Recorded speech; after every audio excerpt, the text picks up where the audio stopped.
नमस्कार।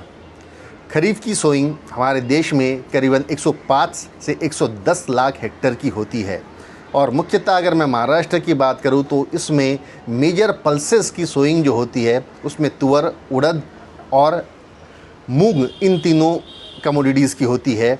Oil seed में soybean की मेजर सोइंग होती है और सॉफ्ट कमोडिटीज़ में कॉटन की सोइंग होती है।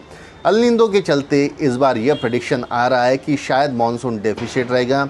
लॉन्ग टर्म पीरियड एवरेज के 90% मतलब बिलो नॉर्मल रेनफॉल होने की संभावना है।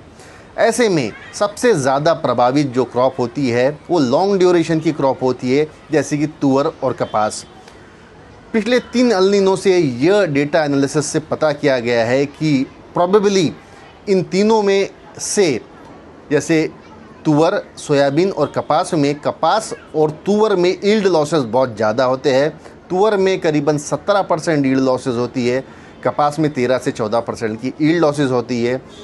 मॉनसून या अल नीनो का इफेक्ट सोयाबीन पे कम होता है, तो शायद ये पॉसिबिलिटी जताई जा रही है कि आने वाले समय में सोयाबीन की क्रॉप थोड़ी सी ज़्यादा हो सकती है, इसकी सोइंग थोड़ी ज़्यादा हो सकती है।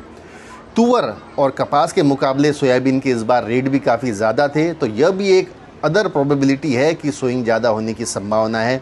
कॉटन थोड़ा सा कम हो सकता है, तुअर एट पार हो सकता है।